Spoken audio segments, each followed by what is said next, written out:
Bonjour. Donc, continuons avec le même exercice sur les nombres premiers. Donc, on voulait continuer la solution. Donc, dans l'exercice, on demande d'afficher tous les nombres premiers, qui sont entre n1 et n2. Donc, ça, c'est la deuxième question. Donc, comment faire pour afficher tous les nombres premiers qui sont compris entre n1 et n2? Donc, on prend la solution que nous avons fait dans la dernière séquence vidéo et on va essayer de la modifier pour répondre à la question. Donc, afficher tous les nombres premiers qui sont entre n1 et n2. Donc, on va faire l'affichage uniquement. Ensuite, on va essayer de faire on affiche aussi le nombre trouvé, c'est-à-dire combien de nombres de valeurs premiers, des nombres premiers qui sont entre n et n. Donc ici, on ne donne pas la valeur de n. La valeur de n, elle est comprise entre n1 et n2. Donc ce qu'il faut donner, c'est quoi? C'est n1 et n2. Par exemple, si je donne n1 53 et n2 1003, ça veut dire toutes les valeurs entre 53 et 1003. On va les parcourir une à une et on décide est-ce que n est premier ou bien n'est pas premier. Donc la solution que nous avons fait la dernière fois, c'était de rechercher est-ce qu'il y a au moins un diviseur entre 2 et n div 2. Si on trouve au moins un diviseur, c'est le R avec le reste division. Si on trouve au moins un diviseur qui est égal à 0, un reste division qui est égal à 0, c'est-à-dire il y a un diviseur, on va s'arrêter. Donc si R est différent de 0, c'est-à-dire il n'y a pas de diviseur, dans ce cas n est premier, sinon n n'est pas premier. Donc cette fois-ci, on ne dit pas est-ce que n est premier ou bien n'est pas premier, on cherche uniquement si n est premier, on va afficher n, on va afficher la valeur de n. Donc ici, on n'aura pas la variable message, puisqu'on va afficher directement dans la boucle. Donc si on laisse l'algorithme comme suit, cet algorithme permet de faire quoi? Permet d'introduire une valeur entière n et d'afficher cette valeur si elle est première. De réafficher la valeur de n si elle est première. Sinon, il ne fait rien. C'est-à-dire, si n n'est pas premier, donc on ne l'affiche pas. Alors, pour répondre à la question, afficher tous les nombres premiers entre n1 et n2, donc on ne donne plus la valeur de n1. Donc ici, je supprime la variable n, un message, pardon. On va donner les variables d'entrée ici, c'est n1 et n2. On doit savoir quelles sont les valeurs de n1 et n2. Ensuite, la valeur de n, elle sera toutes les valeurs qui sont entre n1 et n2. Donc de n1 jusqu'à n2.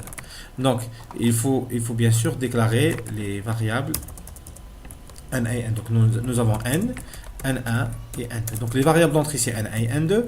N c'est une variable qui prend toutes les valeurs de n1 jusqu'à n2. Donc ici, pour chaque n, on va faire l'algorithme que nous avons fait la dernière fois pour savoir si n est premier ou bien n'est pas premier. Donc s'il est premier, donc on va l'afficher. Sinon on ne fait rien. L'algorithme ici fait un pour. Donc c'est quelque chose de très simple. Donc c'est ça la boucle de recherche. Donc ça c'est la boucle. À chaque fois, et ici on vérifie est-ce que n est premier. On vérifie est-ce qu'il y a un diviseur. S'il n'y a pas de diviseur, donc ici ça veut dire qu'il n'y a pas de diviseur, donc on va écrire n. Donc s'il n'y a pas de diviseur, bien sûr, entre 2 et n div 2. Donc j'espère bien que c'est clair. C'est très simple par rapport à ce que nous avons fait déjà, c'est-à-dire le gros, il a été fait déjà pour savoir est-ce que n est premier ou bien n'est pas premier. Maintenant, on va faire ça en Pascal. Donc on va modifier directement le programme Pascal que nous avons fait la dernière fois. Donc on va faire la correspondance.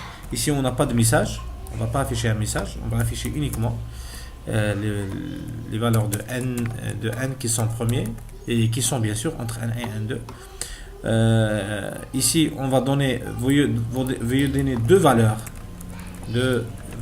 entières. Je vais ici d'agrandir ici, deux valeurs entières pour n1 et n2. Donc lire n1 et n2. Donc lire, ça veut dire donner une valeur. Ensuite, la partie traitement, ici, il n'y a pas de sortie comme ça. Donc la sortie ici, c'est directement, on affiche les valeurs de n qui sont premiers. Voilà. Maintenant, tout ce traitement-là, voilà, tout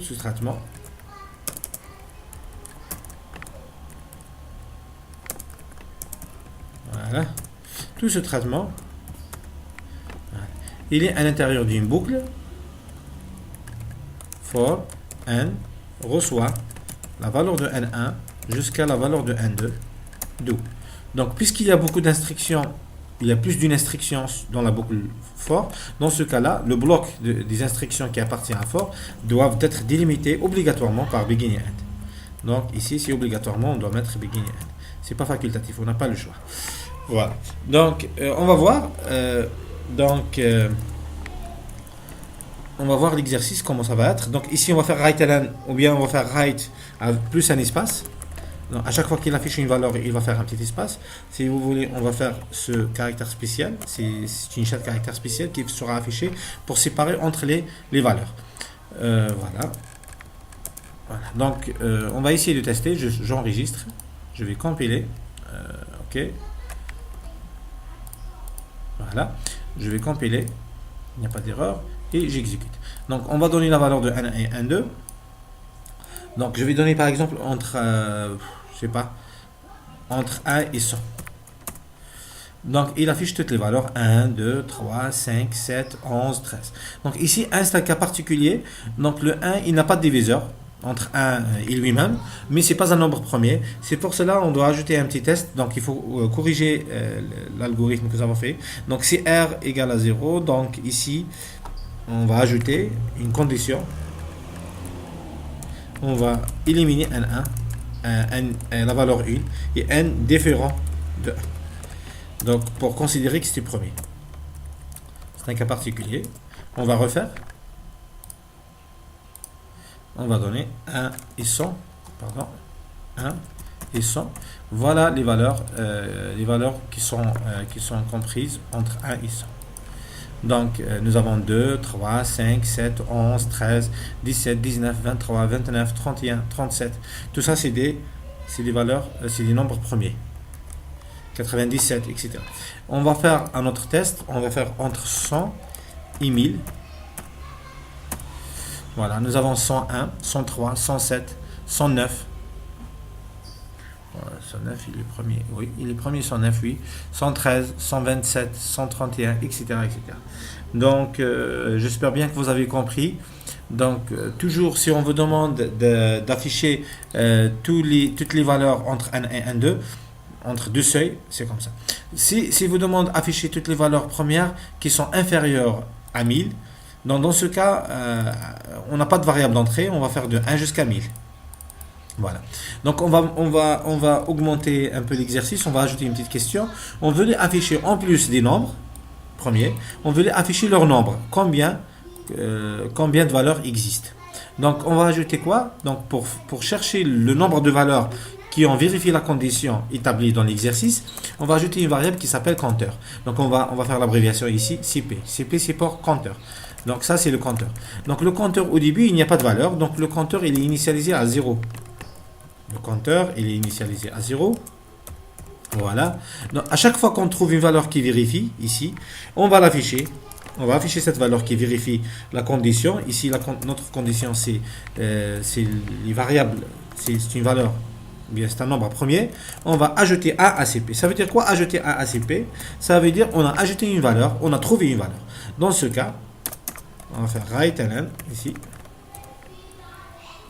Write ln pour sauter la ligne. Ensuite, write ln, ou bien write, comme vous voulez. Le nombre de valeurs, le nombre de valeurs premières. Une valeur première, ça veut dire, pour un nombre premier, c'est le correspondant nombre premier, qui sont entre, pardon, je vais minimiser pour voir, qui sont entre, on va faire n1 ici pour remplacer n1 par sa valeur, et la chaîne de caractères et ensuite N2 pour remplacer N2 par sa valeur et 2 points CP. Donc voilà, j'enregistre. Donc le nombre de valeurs premières qui sont entre N1 et N2 et CP. CP, ça veut dire c'est le compteur. On va exécuter. Voilà, on va voir ici entre 1 et 100. Voilà, donc le nombre de valeurs premières qui sont entre 1 et 100 est 25. Il a trouvé 25 valeurs. Si on va prendre entre 1 et 10 000, voilà, il a affiché. Donc il a trouvé combien de valeurs? Donc, pardon, je ne peux pas voir bien. Donc on va refaire 1 et 10 000. Donc ici c'est 1000, ici c'est 10 000. Donc c'est 1229 valeurs qui sont entre 1 et 10 000. Donc j'espère bien que vous avez compris. Donc voilà, donc les prochaines séances, les prochaines séquences vidéo, on va faire le PGCD et le PPCM, donc le plus grand commun diviseur et le plus petit commun multiplicateur de deux nombres entiers. Donc travaillez bien et bon courage.